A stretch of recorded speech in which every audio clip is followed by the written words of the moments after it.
الحمد لله رب العالمين والصلاة والسلام على سيد المرسلين أما بعد فأعوذ بالله من الشيطان الرجيم بسم الله الرحمن الرحيم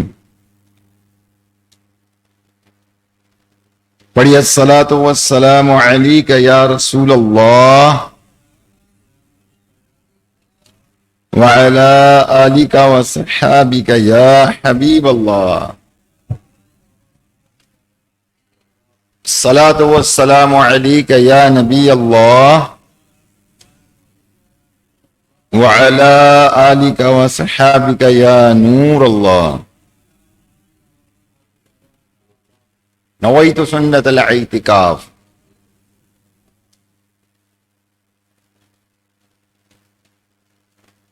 اللهم صل وسلم وبارك على سيدنا ومولانا محمد النبي الأمي الحبيب العالي القدر العظيم الجاه وعلى آله وصحابه وبارك وسلم صلاة وسلاما عليك يا سيدي يا رسول الله.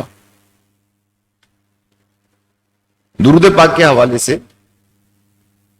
ایک مرتبہ حضرت جبریل امین علیہ السلام بارگاہ رسالت مآب میں حاضر ہوئے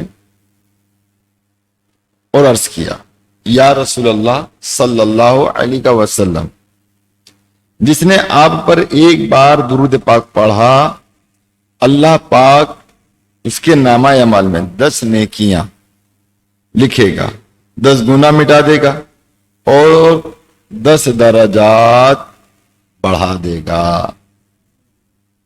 تو پیارے محترم سمجھ، درود پاک پڑھنے میں الحمدللہ خسارہ کوئی نہیں ہے، بلکہ فائدہ ہی فائدہ ہے. ہماری نیکیوں میں اضافہ کرتا ہے، اللہ تبارک و تعالیٰ قریب کرتا ہے، ہمارے درجات میں بلندی کا سبب بنتا ہے، ہمارے گناہوں میں کو مٹانے کا سبب بنتا ہے، اور اللہ تبارک و تعالیٰ کا محبوب ترین عمل ہے، اور اس کے پڑھنے والوں کو میرا رب عز و جل اپنا محبوب بناتا ہے.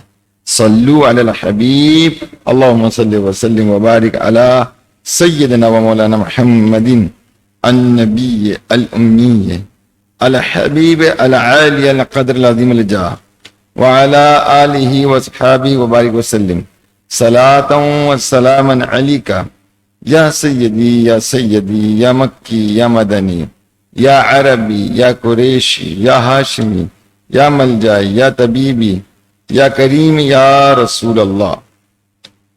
میرے میٹھے محترم اسلام بھائیو، جیسا کہ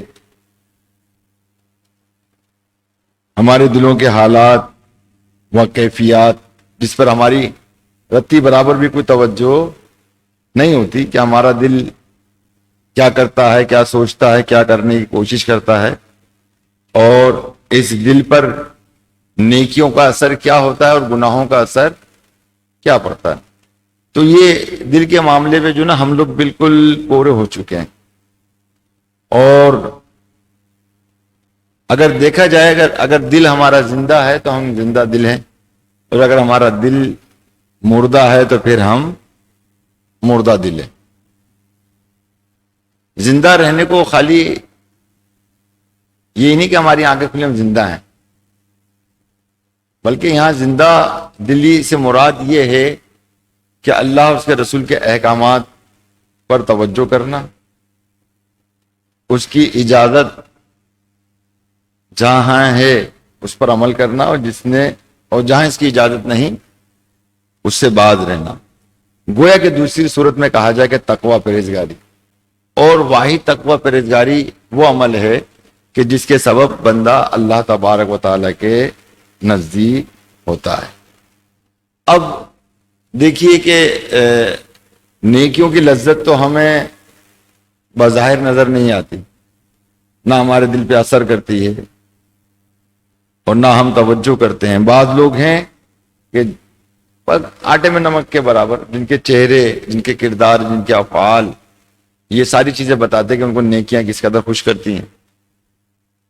اور زیادہ تر اگر غور کریں گے 99% جو نا ہماری کیفیت جو ہے نا وہ گناہوں کی لذت میں زیادہ مصروف ہے. ظاہر ہے گناہ کرنے میں مزہ آتا ہے تبھی ہم گناہ کرتے ہیں، گناہ کی طرف بڑھتے ہیں. اگر گناہ میں مزہ نہ آئے تو کون گناہ کرے؟ اور اگر گناہ پہ گناہ کریں گے تو ظاہر ہے کہ یہ گناہ ہی تو ہمیں بربادی کا سامان ہمارے کریں گے، ہمارے نامہ اعمال کا کریں گے، اور ہمیں جو ہے وہ شرمندگی کا باعث بنیں گے. ظاہر جب غلطیاں کوتاہیاں کریں گے تو آج نہیں تو کل، کل نہیں تو پرسوں بے شک دنیا سے جانا ہے، مگر اللہ کے حضور بھی تو حاضر ہونا ہے. اپنے نامہ اعمال بھی پڑھ کے سنانے ہیں اور ان کا ظاہر بھی ہونا ہے. تو بہرحال انسان کا جو دل ہے نا، یہ عمل کا مرکز ہے. یہ بات یاد، یہ دل ہی ہمارا جو نا مطلب یہ کہ کسی بھی کام کے لیے جو نا وہ راضی ہوتا ہے وہ ہم کام کرتے ہیں. اسی طرح ہم اور دیگر کام بھی دیکھ لیں، مطلب کہ اگر ہم کہیں نوکری کرتے ہیں، ہمیں پتہ ہے کہ نوکری کرنے سے ہمیں مطلب یہ کہ یا کوئی کاروبار کرتے ہیں تو ہمیں پتہ ہے کہ اس سے دنیا کا رزق ہمارے ہاتھ میں آتا ہے، دولت ہمارے ہاتھ میں آتی ہے، تو اس پر دل جو ہے نا بہت جلدی راضی ہوتا ہے. مگر برعکس نیکیوں کے تو دل ہمارا جو ہے وہ کسی بھی کام کے لیے فوراً راضی نہیں ہو پاتا. آئیے انہی حالات کے حوالے سے، دلی کیفیات کے حوالے سے کچھ باتیں عرض کرنے کی کوشش کروں گا. ہے تو ٹاپک بہت بڑا یہ کہ اگر اس کو 4 جمعے بھی اگر بیان کیا جائے تو بھی یہ پورا کبھی نہیں ہوگا، کیونکہ کتابیں بھری پڑی ہیں اور ہمیں نہ جانے کہاں کہاں سے متنبع کیا گیا ہے، مگر ہم ان چیزوں کو سمجھتے نہیں ہیں. آج کا بیان انشاءاللہ وہ عملی بھی ہوگا اور علمی بھی ہوگا، جس کو ہم سمجھنے کی جو ہے وہ کوشش کریں گے. آئیے میں آپ کو ایک روایت سناتا ہوں. ہمارے پیارے آقا رسول خدا احمد مجتبی صلی اللہ علیہ وآلہ وسلم نے فرمایا کہ جب آدمی گناہ کرتا ہے اس کے دل پر ایک سیاہ نقطہ لگ جاتا ہے. اگر وہ توبہ کر لے تو وہ نقطہ مٹا دیا جاتا ہے، ورنہ اگر وہ دوبارہ گناہ کیا تو ایک اور نقطہ لگ جاتا ہے. پھر ایک اور گناہ کیا، ایک اور نقطہ لگ جائے گا. کرتے کرتے اس طرح پورا دل سیاہ ہو جاتا ہے. اور جیسا کہ آپ کو معلوم ہے قرآن پاک کے اندر بھی ہے کہ اللہ تعالیٰ نے دلوں پہ مہر لگا دی، اور جن کے دلوں پہ اللہ تعالیٰ مہر لگا دیتا ہے وہ کبھی ہدایت یافتہ نہیں ہوتے. یہ بات یاد رکھیے. اب اس میں یہ دیکھیے کہ اس حدیث پاک کے اندر ایک بچنے کی راہ نظر آ رہی ہے. جو حدیث میں نے سنائی آپ کو پڑھ کے، اس میں ایک بچنے کی راہ کیا کہ گناہ کیا اور توبہ کیے تو اس توبہ کے سبب جو ہے وہ جو نقطہ جو سیاہ لگا ہے، نقطہ جو سیاہ لگا ہے وہ مٹ جاتا ہے، وہ ختم ہو جاتا ہے. مجھے ایک بات یاد آ رہی ہے کہ میں نے ابھی اعتکاف کے دوران جو نا مطلب ایک پروفیسر صاحب نے جو نا زندگی کے انمول فارمولے بیان کیے تھے، اور وہ میں انشاءاللہ تعالی اختصار کے حوالے سے جو پروگرام میرا چلے گا اس میں وہ بیان کروں گا. تقریباً 8 دن تک اس پہ وہ سلسلہ رہے گا. اس میں سے ایک سوال ان کا یہ تھا اپنے طالب علموں سے، ایک پیپر انہوں نے لگایا تھا، پیپر وائٹ، اور ایک کالا نقطہ لگا دیا. اب کالا جو نقطہ لگایا انہوں نے، اب سب نے دیکھا اس کو اور کہا کہ میں نے کیا کیا، تمہیں اس میں کیا نظر آ رہا ہے، اس میں کیا نظر آ رہا ہے؟ تو انہوں نے کہا کہ اس میں کالا سیاہ نقطہ نظر آ رہا ہے. تو آپ نے فرمایا کہ یہ جو کالا سیاہ ایک نقطہ تمہیں نظر آ رہا ہے، اور جبکہ ایک میں نے سفید کاغذ پر A4 جو پیج ہے اس پہ لگایا، وہ سفید آپ کو نظر نہیں آیا مگر وہ کالا نقطہ نظر آ گیا. اسی طرح انسان کی جو زندگی ہے نا وہ صاف و شفاف ہوتی ہے. ایک چھوٹی سی غلطی پر ہر ایک انسان کی توجہ جو ہے اس غلطی پہ جاتی ہے، اس کی اچھائیوں کی طرف نہیں جاتی. جو سارا کا سارا وائٹ ہوتا ہے، چاروں طرف سے وائٹ ہوتا ہے، مگر ایک نقطہ ہے جس کے اس نقطے کی وجہ سے انسان کی زندگی جو ہے وہ ڈیفالٹر کہلانے لگ جاتی ہے، اور وہ اس کی جو اچھائیاں ہیں وہ پسے پشت ہو جاتی ہیں. وہ بھول جاتا ہے سامنے والا کہ اس کی اچھائیاں کیا ہیں. ٹھیک ہے، جہاں اس کی غلطیاں اس کی اچھائیاں بھی مگر انسان کی توجہ اس کی اچھائی کی طرف کبھی بھی نہیں جاتی. ہمیشہ اس کی توجہ جو ہے اس کی برائی کی طرف جاتی ہے، وہ چاہے ایک نقطے کی ہی صورت میں ہو۔ بات آپ کی سمجھ میں آ گئی؟ تو بہرحال پیارے اسلامی بھائیو، یہ آپ اندازہ کر لیجئے کہ یہ جو سلسلہ ہے دل کا، اور اس کے بارے میں بڑی بہترین و خوبصورت انداز میں جو نا ہمارے داتا علی حجویری رضی اللہ تعالی عنہ جو ہے وہ بیان فرماتے ہیں۔ آئیے ان کو بھی سنتے ہیں تاکہ اس سے ہم اندازہ لگائیں، اور ہر شخص جو نا وہ اپنے اپنے دل پر توجہ کرے۔ یہ نہیں کہ ہم کسی کو نشانہ بنا رہے ہیں، ایسا کچھ نہیں ہے، ہم نشانہ کسی کو نہیں بنا رہے، ہم تو در حقیقت میں اپنی اصلاح چاہتے ہیں، اور اپنے ساتھ اگر کسی اور کی بھی اصلاح ہوتی تو کیا فرق پڑتا ہے؟ اگر کھانا میں کھا رہا ہوں تو اگر دو چار میرے ساتھ کھانا کھا بھی لیں تو کیا حرج ہے، کھا لیں، اچھی بات ہے۔ ان کے دیکھنے سے بہتر ہے کہ میں ان کو اپنے دسترخوان پہ بٹھا لوں، تم بھی کھا لو بھائی اس سے فائدہ کھانے سے میں بھی اٹھا رہا ہوں تو ٹھیک ہے، تھوڑا تم لوگ بھی اٹھا لو فائدہ، بلکہ مجھے تو اس پر اثار کرنے میں وہ ثواب ملے گا، اجر ملے گا، اور اللہ تعالیٰ کا مجھ پر خصوصی کرم ہوگا۔ تو یہ علم کی باتیں جو ہم سیکھتے ہیں الحمدللہ، اس سے جو کرتا ہے وہ بھی فائدہ اٹھاتا ہے، جو سنتے ہیں وہ بھی فائدہ اٹھاتے ہیں۔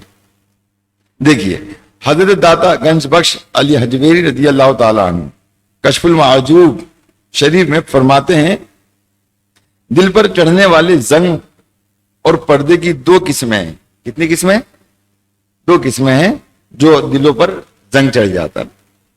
اب یہاں پہ پھر وہ ایک اور اس طرح کی حدیث کا مفہوم یاد آ رہا ہے، جس طرح لوہے کو زنگ چڑھ جاتا ہے اسی طرح دل کو بھی زنگ چڑھ جاتا ہے، ٹھیک ہے نا، یہ حدیث پاک کے الفاظ ہیں۔ تو آپ نے فرمایا کہ دو قسم کا جو ہے نا وہ زنگ ہوتا ہے، اور دو قسم کے پردے جو ہے وہ مطلب پڑتے ہیں دل پر۔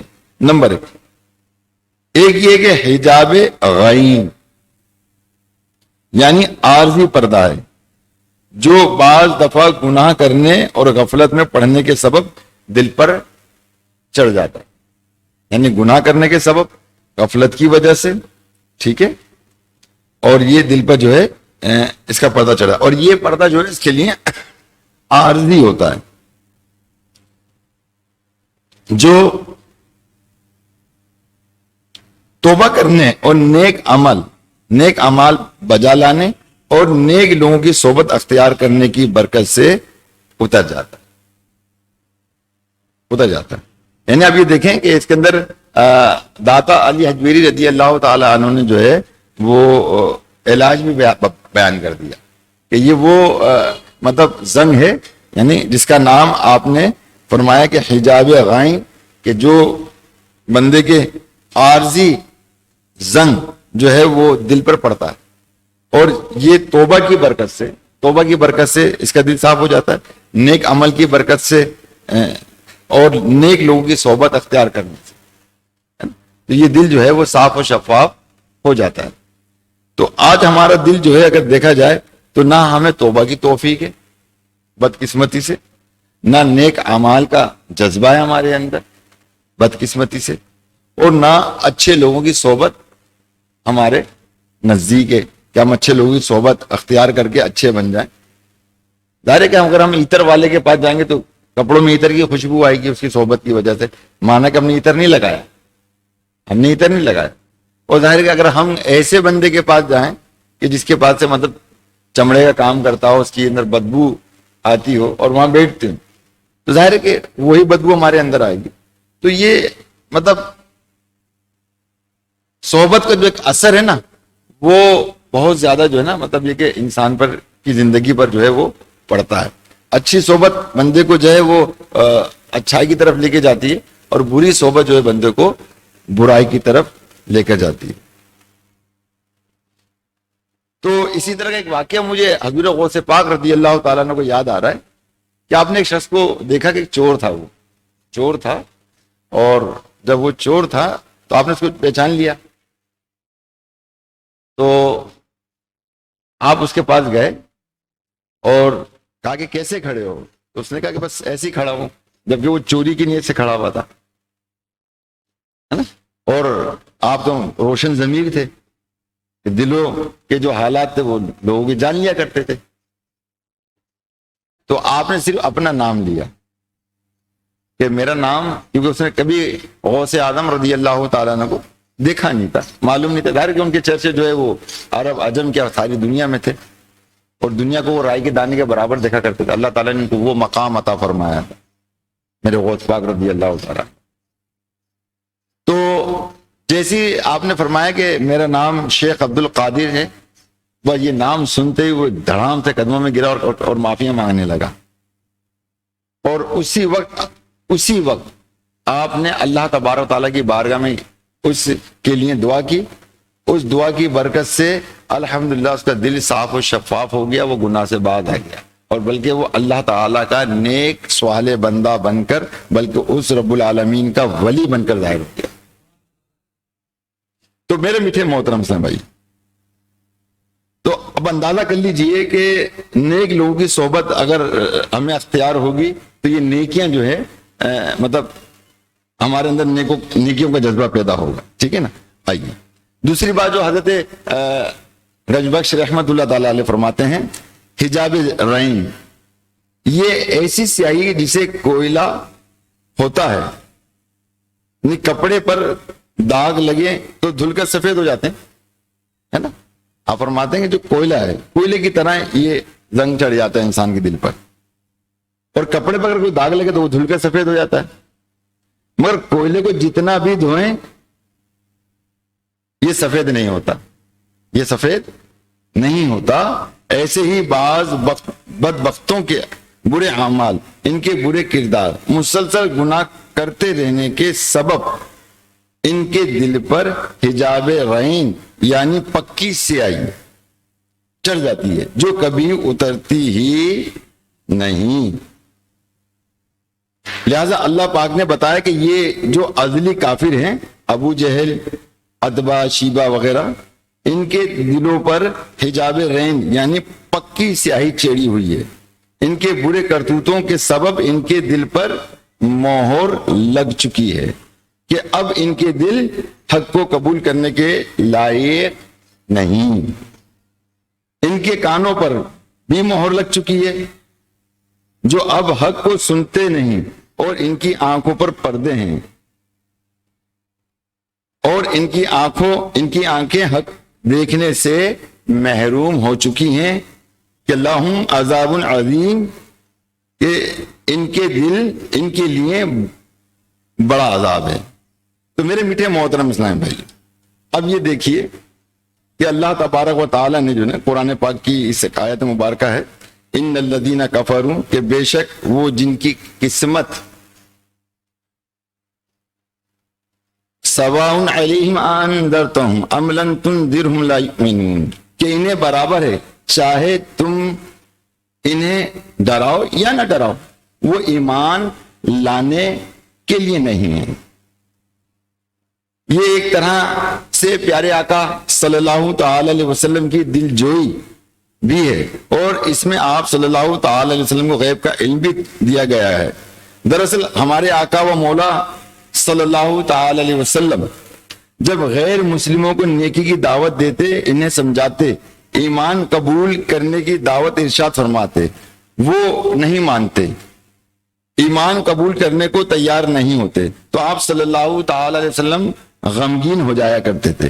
اس پر اللہ کریم نے آپ صلی اللہ تعالی علیہ وسلم کو تسلی دیتے ہوئے ارشاد فرمایا، سواء علیہم انذرتہم ام لم تنذرہم لا یؤمنون، انہیں برابر ہے چاہے تم انہیں ڈراؤ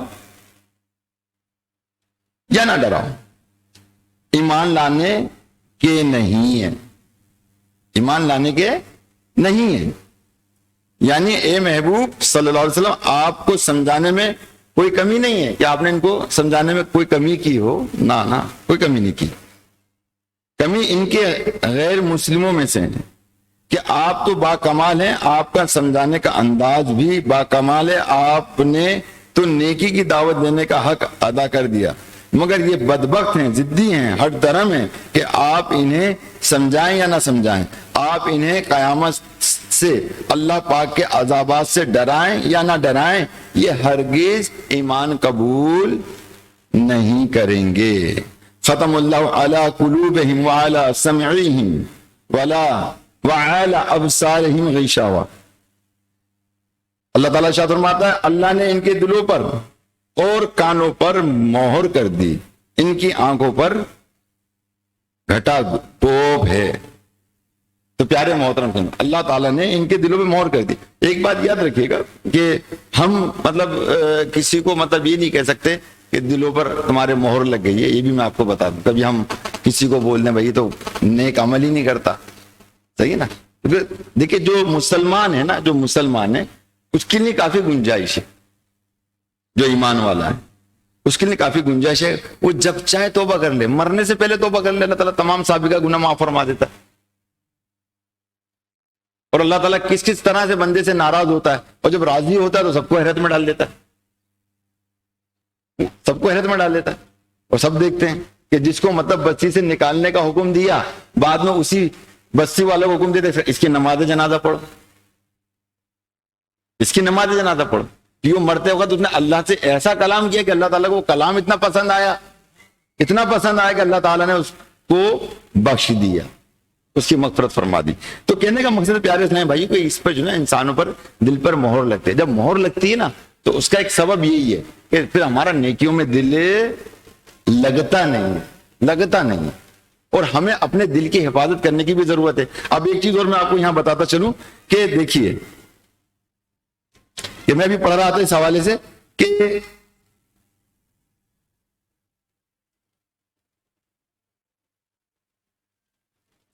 گناہ سے بچنا ہر ایک انسان کے لیے ضروری ہے نا. حجاب غائن سے بچنا ہمارے لیے ضروری ہے. اس سے حجاب غائن وہ جو کہ مومنوں پر دل پہ پردہ پڑ جاتا ہے، صحیح نا. اور اگر ہم نے اس کی صفائی نہیں کی، اس کی جستجو نہیں کی اور دل کو صاف نہیں کیا اللہ کی بارگاہ میں، ہم کامیاب نہیں ہوں گے. یہ بات یاد رکھیے گا. اور یہی وجہ ہے کہ اگر یہ دل ہمارا پاک و صاف ہو جائے نا، یقین جانے کہ جس طرح ہم گناہوں میں لذت محسوس کرتے ہیں اس سے کہیں زیادہ نیکیوں میں لذت محسوس کریں گے.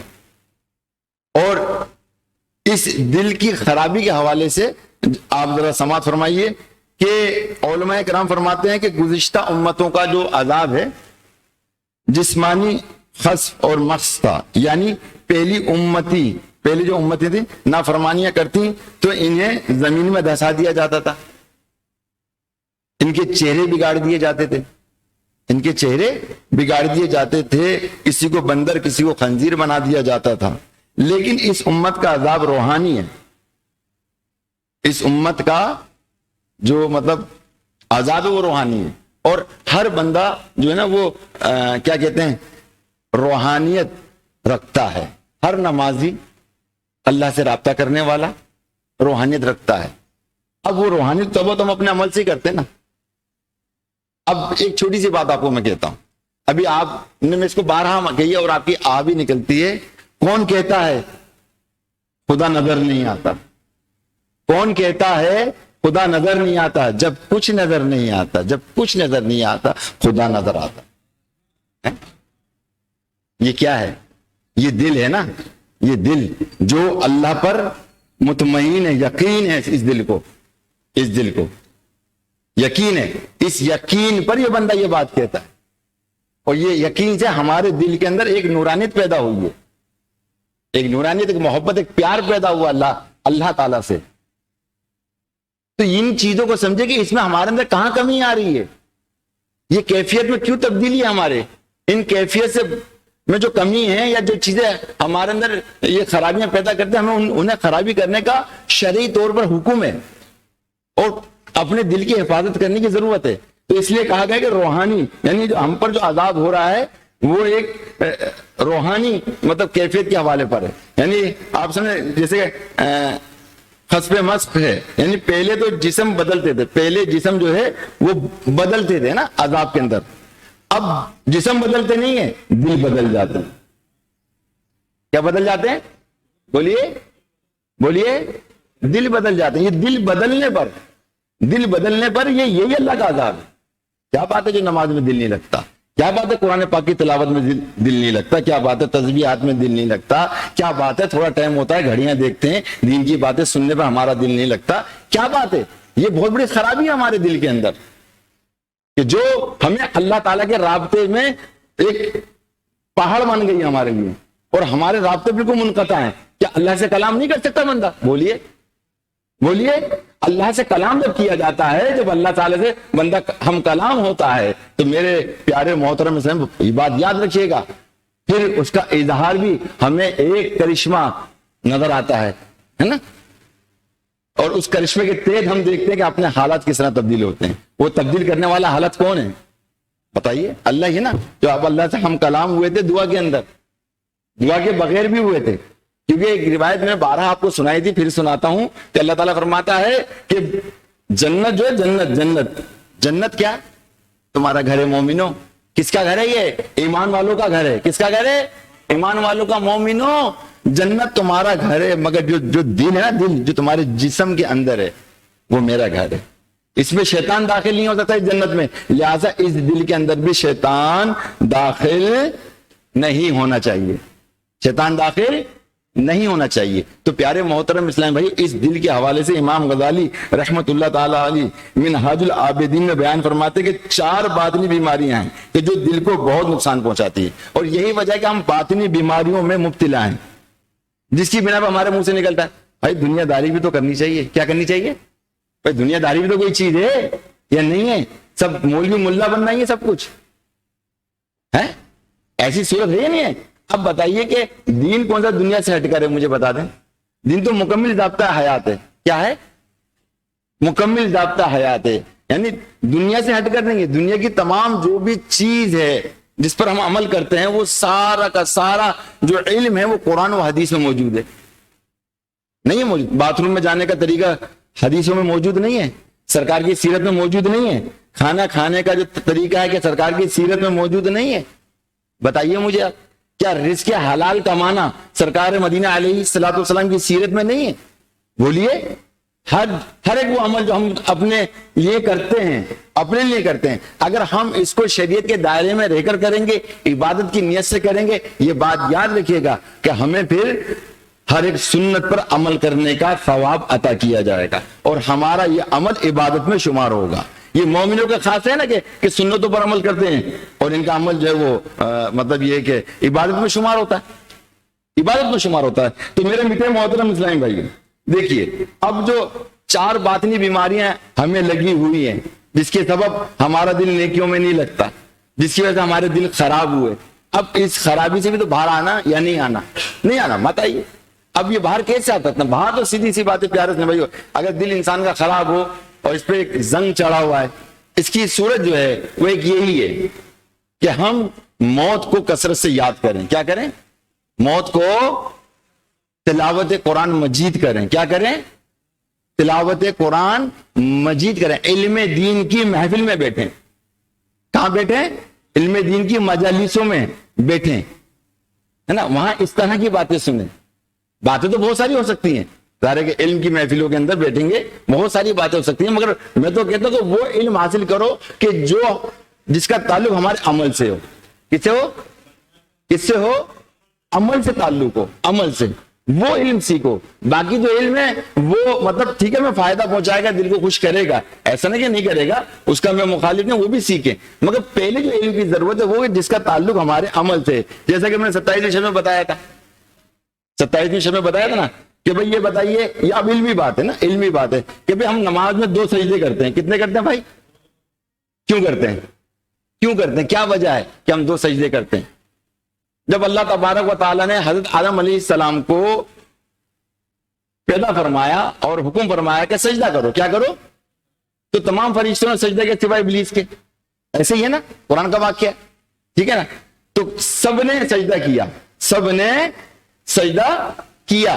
اب میری بات غور کیجئے گا، جب سجدہ کر کے وہ فرشتے اٹھے اور دیکھا کہ ہم نے سب نے سجدہ کیا، شیطان نے نہیں کیا، اس نے حکم عدولی کی، اس نے کیا کی؟ حکم عدولی کی شیطان نے، تو انہوں نے اب اللہ تعالیٰ کے شکر گزاری میں سجدہ کیا، تو یہ 2 سجدے قائم ہوئے۔ کتنے ہوئے؟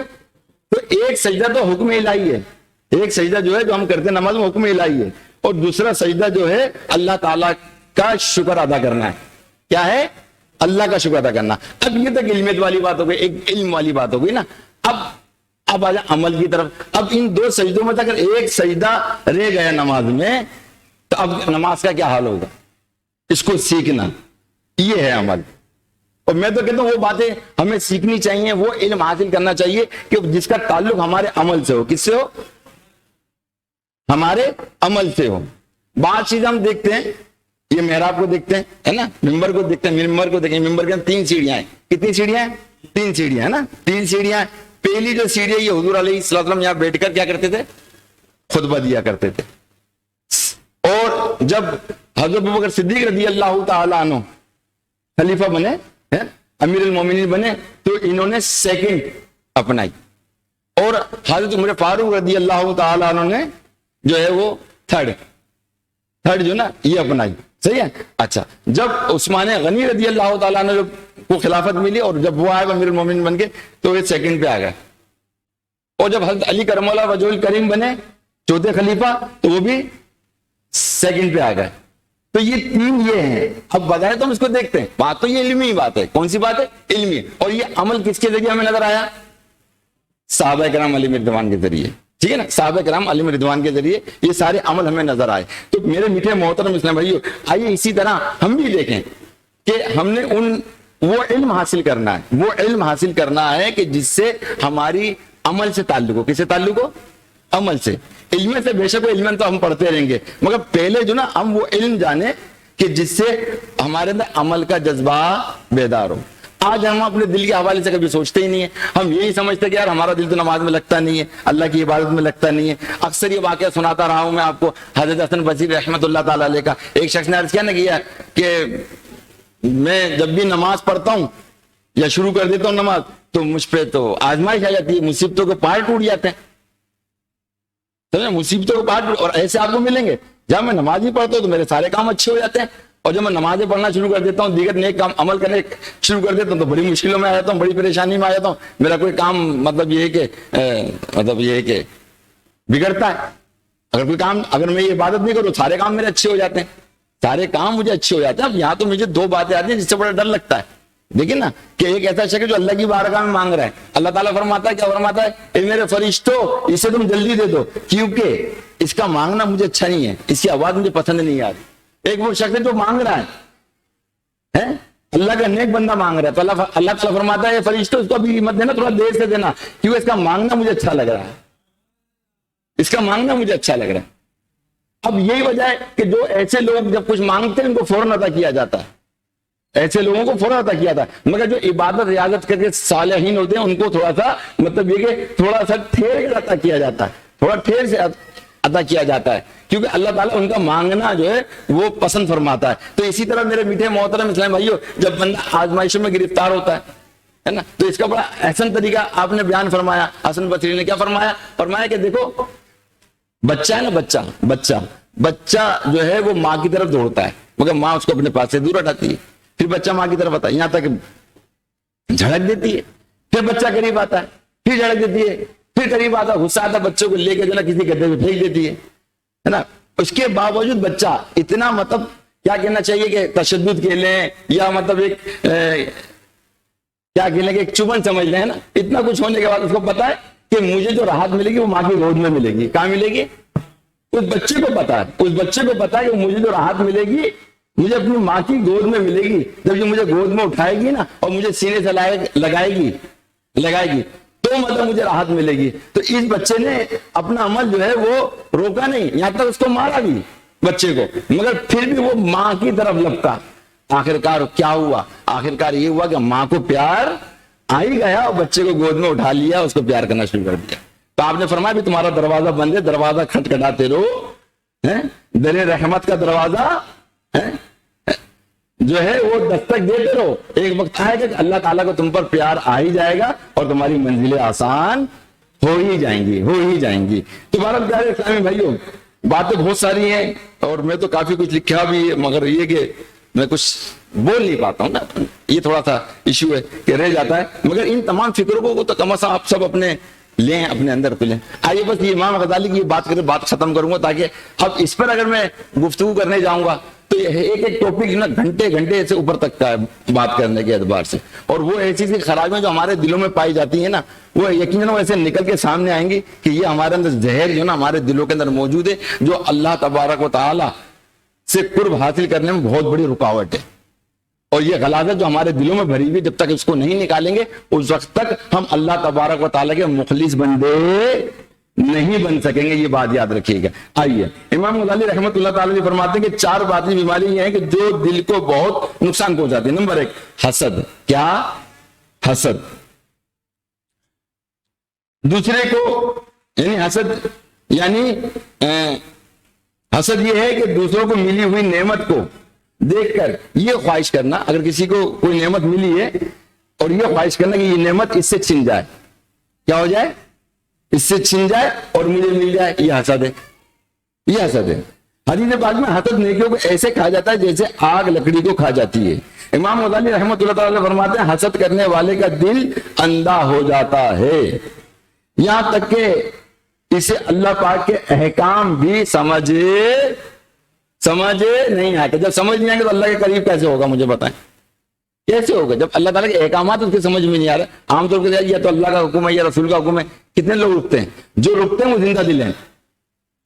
کون ہے وہ؟ بولیے. وہ زندہ دل ہیں، وہ رک جاتے ہیں. کام کرتے کرتے اللہ کا حکم آ گیا رک گئے، رسول کا حکم آ گیا رک گئے. اور جو نہیں رکا اور اپنی نفسانی خواہشات میں گیا وہ غرق ہو گیا. کیا ہو گیا؟ وہ غرق ہو گیا. اب وہ شرمندگی اس کا حصے میں آ گئی. کیا آ گئی؟ شرمندگی اس کے حصے میں آ گئی. دل کو نقصان پہنچانے والی دوسری جو بیماری ہے وہ طول عمل یعنی لمبی امیدیں. کیا ہے؟ لمبی امیدیں ہیں. مثلا ذہن بنا لینا کہ میں نے تو ابھی 10 سال زندہ رہنا ہے، 50 سال زندہ رہنا ہے یا 100 سال زندہ رہنا ہے. یہ بھی بری بیماری ہے. اللہ تعالیٰ شاہ فرماتا ہے کہ پھر ان پر مدت دراز ہوئی تو ان کے دل سخت ہو گئے. یعنی ان کے دل ایسے سخت ہو گئے جنہوں نے لمبی امیدیں رکھی تو ان کے دل کیا ہو گئے؟ سخت ہو گئے. جب سخت ہو گئے تو پھر دل مردار ہی ہو گئے نا پیار سے بھائی. تو معلوم ہوا کہ لمبی امیدوں کے سبب دل سخت ہو جاتا ہے. دل کو نقصان پہنچانے والی تیسری بیماری جلد بازی ہے. کیا ہے؟